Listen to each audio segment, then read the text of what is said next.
Global Typhoon, Chairman TV. Weather update. Helping homeless people. Please subscribe.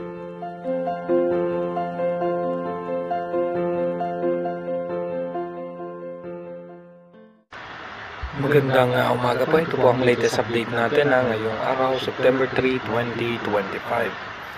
Yung low pressure na ating low pressure area na ating minomonitor, ito nga po ay nasa northeast na po ng extreme northern Luzon. At kung mapapansin natin, wala na po yung direktang epekto sa ating bansa. Pero yung southwest monsoon nga po, asahan po natin na makaka-apekto yan sa parte ng Ilocos Region, Batanes, Babuyan ng Group of Islands, pati po sa may Apayao, Zambales, Bataan, and Occidental Mindoro.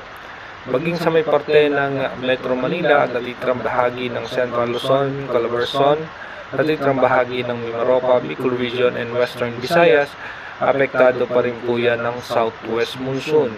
Posible po tayong makaranas dyan ng mga biglang pagbuhos ng pagulan na may mga kasamang pagbaha at pagguho ng lupa. Yung natitirang bahagi naman ng ating bansa, dito nga po sa may parte ng Mindanao at ng Palawan, asahan naman po natin yan yung localized thunderstorm. At ayon naman po sa ating advanced weather forecast ng European Center, meron nga po tayong posibleng monitor na sama ng panahon by September 15 hanggang 16 na posible nga pong makaapekto sa ating bansa. Dumako na nga tayo sa ating advanced weather forecast. Dito nga po sa ating advanced weather forecast, bukas nga po, September 4, so expected nga po natin na may mga tsansa ng pagulan sa ilang bahagi ng Luzon, pero malaking bahagi ng ating bansa ay magiging maganda at maayos ang lagay ng panahon.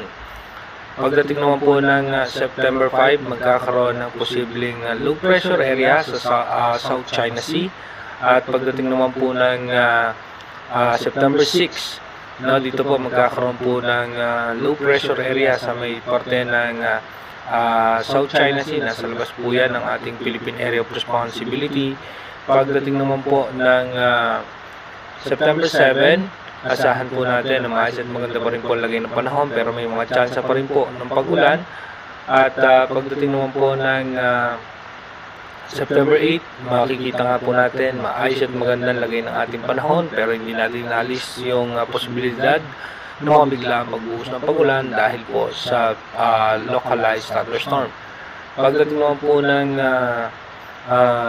September 9, maayos at maganda pa rin po ang lagay ng panahon. Pagdating po ng September 10 hanggang September 11, asahan po natin na may mga tsansa pa rin po ng pagulan, pero meron na pong low pressure area sa labas ng ating Philippine Area of Responsibility. Pagdating po ng September 12, dito po asahan pa rin po natin na maayos at maganda lagay ng panahon, pero may tsansa na nga po ng pagulan sa eastern section ng ating bansa, at posibleng pumasok nga po ng Philippine Area of Responsibility itong low pressure area. Pagdating po ng September 13, nasa eastern section na po yan ng Catanduanes, at pagdating po ng September 14, ito po ay aangat yung pinakasentro niyan sa may parte ng Central Luzon as low pressure area pa rin po yan. Pagdating po ng September 15, asahan natin na magiging maulan nga po dahil dito sa low pressure area. Pagdating po ng September 16, ito po itatawid sa may parte ng Central Luzon, at dito nga po sa may parte ng West Philippine Sea as low pressure area pa rin. Pero again, inuulit natin na since malayo pa rin po itong sama ng panahon na ating minomonitor, hindi natin inalis yung posibilidad na ito po ay magbago pa rin, dahil posibleng dadaan lamang to sa ating bansa as low pressure area, pero kung magbabago po yan, posible po yan mag-develop bilang isang tropical depression or mahinang bagyo. Again, inuulit po natin na yung ating advanced weather forecast is possible scenario pa lamang po yan. Malaki pa rin po ang tsansa na magbago po lahat yan, kaya manatili tayong tumutok sa ating advanced weather forecast para malaman natin yung mga posibleng sama ng panahon na makakaapekto sa ating bansa. Mag-iingat po tayo palagi. God bless po sa ating lahat.